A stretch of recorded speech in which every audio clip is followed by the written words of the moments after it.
Africa is facing some impossibly difficult choices when it comes to financing its development. Countries need hundreds of billions of dollars each year to meet their climate, poverty, unemployment, and inequality challenges. And they cannot meet these needs only from their own resources, grants, and even concessional sources. They do have to tap international capital markets. But these private sources are expensive and difficult for African countries to access and manage. Currently, 21 African countries have issued Eurobonds, and in 2021, these foreign currency denominated bonds accounted for $144.7 billion of Africa's total external debt stock, of $789.8 billion. The payments due on these bonds will rise from about $5 billion in 2023 to over $10 billion a year in 2024 and 2025. A long year lies ahead for the African governments, which have borrowed too much. Now, while Ghana's torment has been under the spotlight, Tunisia, Kenya, and Nigeria will all face tough challenges in the year ahead. Joining me now is Dr. Andrew Navin. He's the chief economist and senior partner, PwC Nigeria, as we look at Africa's debt issues and, of course, the year that many say is the year of austerity. Dr. Navin, welcome again to Business Edge. Thank you so much for joining me. Hello, it's great to be with you this morning. So we've seen how things have played out, particularly with Ghana in recent times. We have eyes on that, Kenya as well, Zambia as well. But what we all see in terms of this is that there are several African countries are either in debt distress, headed to debt distress, or find themselves in very tight fiscal situations. So I'll start with this, Andrew. Were there no warning signs of what laid ahead of African economies when we went on these borrowing sprees from the late 1990s into the early 2000s? Well, I think like Mark Twain said, history doesn't repeat itself, but it rhymes or something like that. I mean, it's really very distressing to be in this situation. I think we all remember it was 2005. I think that you had the Paris Club Agreement, which restructured the debts. I mean, they built up over the 90s. The 90s were a time of loose monetary policy, good economic conditions. The Clinton years in the United States, people lent money easily. African countries borrowed. And when they were unable to repay, there was a massive debt restructuring. So now we're 18 years on from 2005, and we're in exactly the same position. And of course, there are many sources of it. But one source is what happened after the great financial crisis in 2008, which of course affected the whole world, including Nigeria, where the governor of the central bank took over nine banks. But coming out of that, we had an unprecedented decade of extremely low interest rates, massive liquidity. And whenever that happens, of course, people are searching for yield. They're looking for different places to put the money. So a lot of that money flowed to Africa for the simple reason in US dollar terms, you might get 1% or even zero in the United States with that money. You lend it in Africa, you might get 6, 7, 8%. So that's a big spread. And it's like many things seemed like a good idea at the time. Unfortunately, a lot of it went into infrastructure projects that didn't necessarily deliver on the promises, or there was outright corruption in a few countries that I won't name on the show. But whatever the source, which are a little bit different for different countries. So, for example, Egypt was really impacted by COVID travel restrictions. But we've now got all the countries that you named, plus a number of others. Sudan, Egypt is in difficulty. Tunisia, I'm not sure if you named or did not name on that. So it's really a widespread problem that we're going to have to grapple with here in Africa in 2023. So when we talk about sort of the issues around the projects, because that was the question I was going to bring up, and you've already brought it up now, there's been criticism of a lack of fiscal discipline when it comes to some of the loans that African economies have taken. When we've spoken to a number of Ghanaian analysts, they've really pointed at a lack of fiscal discipline for one of the reasons Ghana seems to be facing the issue it's facing. There's also a conversation around what the loans are being taken for, whether they're white elephant projects that never fully get off the ground, or they do get off the ground, and these projects simply do not have an ability to pay for themselves. They're not projects that eventually will bring in money to the States. Is there a formula for Africa making the best use of these loans? Because we know that the loans in actuality are really quite necessary. There's an infrastructure deficit that many African countries have. There are the challenges of poverty. We can't simply do it alone. But is there a formula we could put into place to make the best use of these loans that we're going to spend generations paying? So it must be generations that are able to really get the best use out of it. Well, I think what doesn't work is when the people who take the loan and the people who pay back the loan are in effect different people. So to take an example in Nigerian context, there was $500 million US spent on the new terminal at the Lagos International Terminal at the Lagos Airport. It was contracted, I think, 2 or 3 ministers of aviation ago. It was not constructed in the right way. The big airlines, the ones that fly the big planes, have actually refused to move from the old terminal, which is really not nice, as people who frequent it know, to the new terminal. The Chinese took the contract, lent the money, the $500 million, but with a sovereign, lent it to the Nigerian government. So now you have a situation where the contractors were all paid off. I mean, the domestic contractors, whoever designed it in a way that doesn't work. The Chinese who brought the laborers over, those laborers have all been paid for and now gone home. The Chinese are still owed $500 million by the federal government of Nigeria, and we're getting no economic benefit from the project. So you look at that, the people who benefited from it are not the ones who are responsible to pay. So that kind of structure, I think, ultimately does not work. I think we also have some other projects where the project may be executed well enough, but it's the overall conditions are not good enough. So again, to take an example in Nigeria, if we take the Abuja-Kaduna Railway, it was built, people were using it, but because of the security situation, now it's an asset that's not producing a return. And of course, we put out the paper that talked about dead assets. We have more and more dead assets in Nigeria, with assets not producing return. And I think that's happening around the continent. And sometimes I think, and the World Bank has actually come out and said this, there's a little bit of a naivete about if we have this infrastructure deficit, which I think is always going up. The last number I read was maybe $130 billion a year in Africa, but that's computed in a theoretical way. And people come along and say, well, let's do this infrastructure project, but they don't really think about if it doesn't produce a return, where we're going to be left with. So I think that's happening around the continent where money has been spent on infrastructure. We haven't got the economic benefit. Ghana as a case in point, as you said, for I think many of their projects. And now the governments of the day are left with these huge, massive debts that they need to repay or be restructured, which is a very painful process. As you said, 2023 is the year of austerity for Africa. So there's a lot of conversation around the why and the how. The how has, of course, gone back to the 1990s, the 2000s. These easy, low interest rates made it very affordable and attractive for African countries to get onto this loaning and this borrowing spree. But in terms of now the reasons why we're finding it difficult to repay the loans or even now raise new money and why it's become much more significantly expensive for African countries, I want us to get into that. So take us through that, because there are the recent issues that stem from the Russia-Ukraine crisis, even issues that stem from the COVID-19 pandemic, but bringing them all together, why is it now so much more difficult for Africa to repay its loans, and even raising money becomes that much more expensive for us?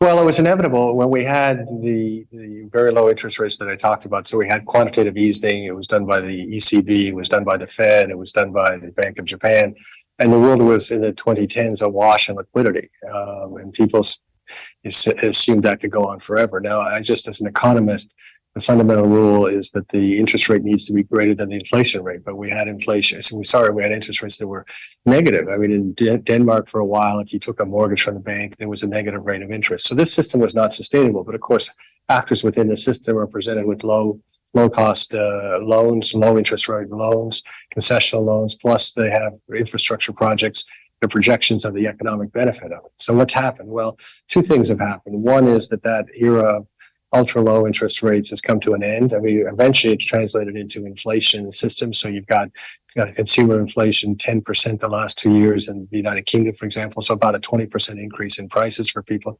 So interest rates have to go up. You can't persist with that level of inflation, even at 10%, let alone the 45% that we have in Ghana at the moment. So interest rates have to go up. So then you have a loan that was at a low interest rate.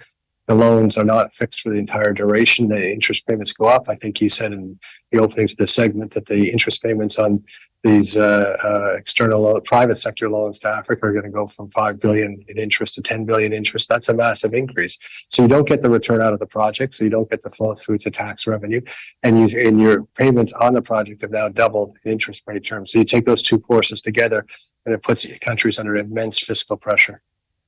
All right, let's move from there, because it feels like a conversation that has to take us back in time, but also a bit of going back in time. You mentioned the Paris Club restructuring, and there have been other initiatives that have aimed to try to help African countries address their debt issues. So in 2020, the G20 countries, which represent the majority of Africa's creditors, implemented the Debt Service Suspension Initiative and the Common Framework to temporarily pause debt payments and assist in debt restructuring. But some 3 years later, 22 African countries have been identified by the International Monetary Fund as either already in debt distress or at high risk of debt distress. And in recent months, the inefficiency of the G20 Common Framework has brought to light the complexity of African countries' debt.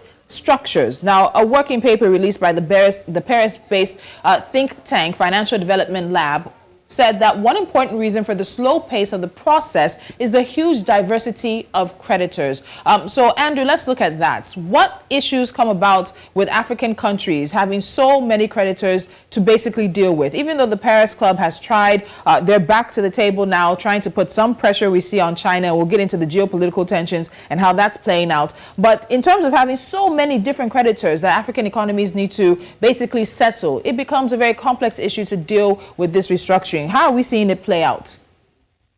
Well, I think if we go back to the Paris Club back in 2005 to 2005, in the period leading up to it, there was a lot of loans that moved from the private sector. Essentially, they were taken on by the World Bank, IMF type of structure. So that when we actually came to the debt restructuring, the pain was taken by the multilaterals, by governments, effectively outside governments, really the G7 at the time.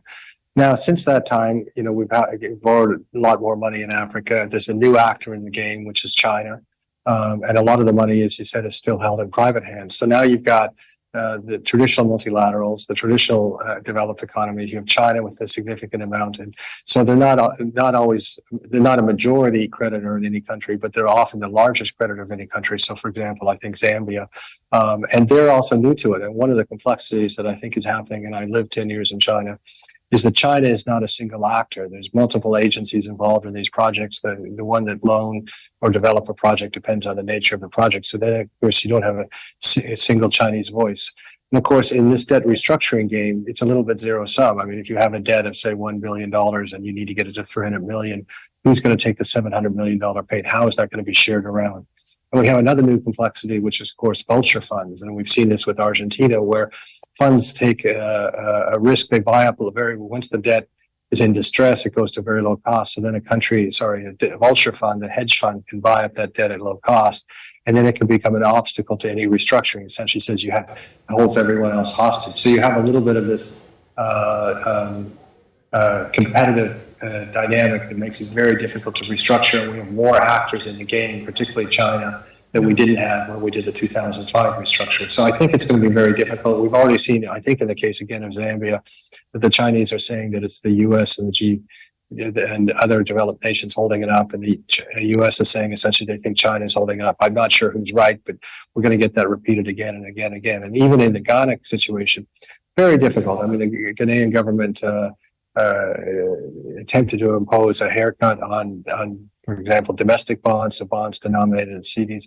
But that raises another issue because, of course, who holds those bonds? Well, in the case of Ghana, the banking system, the financial system holds a significant amount of those bonds.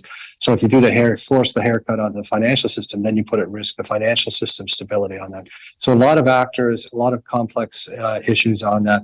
No easy path. And of course, every day that ticks by makes it harder and harder to get this done. So, I mentioned two initiatives. I mentioned, of course, the debt service suspension initiative and the common framework, and they've been criticized for being slow, a bit cumbersome. At the end of the day, we've only seen, I think, one country successfully make some sort of headway. So, Andrew, let's also look at that. When we look at these initiatives, we're hearing the creditors, the G20, speak the language, but we're not seeing the work when it actually comes to the debt restructuring. What does the G20 need to do itself, even if we're leaving out the China situation, in terms of these initiatives they brought about to restructure the debt to help African countries, but doesn't seem to be working? Well, I think it's replaying what happened in 2005. The 2005 agreement didn't start in 2004, 2003. I think it started in the mid or late 90s as these pressures were building up on that. And I think we're going to have to go through the same thing here. So I don't think it's going to be one year and done with these debt restructuring.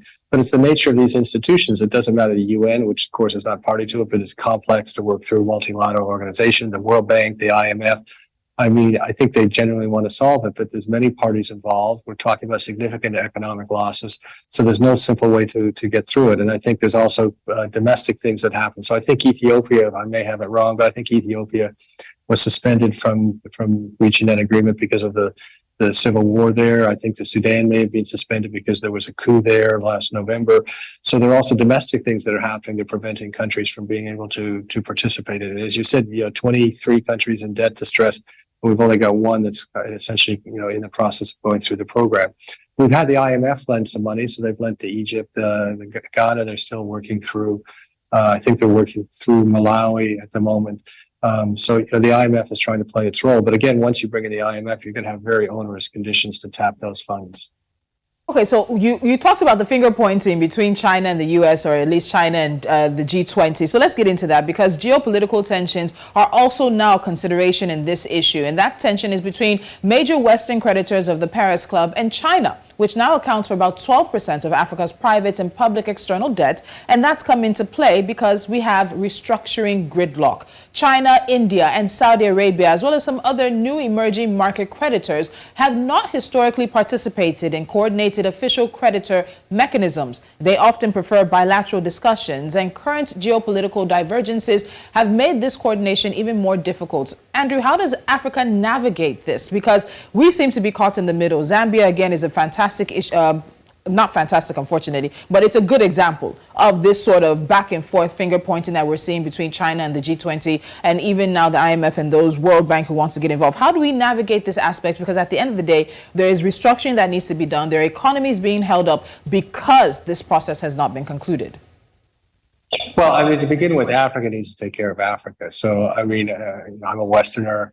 I have very strong views about, for example, Russia and Ukraine. I have very strong views on China. I lived there for 10 years and speak the language. But my views are not necessarily the way African countries should approach this. And I've said consistently, African countries should have strong social and economic relations with all parts of the world. So India, China, the Middle East, Europe, North America, and South America. So I think that what African countries need to do, though, is also create some mechanism that they're not necessarily dependent on the kind of extant global financial system. So one example of that is, can we start to trade in local currencies on that? I mean, why is this a crisis for it? It's a crisis because the countries owe US dollars, but you need US dollars to buy critical things like oil, like imported computers, et cetera.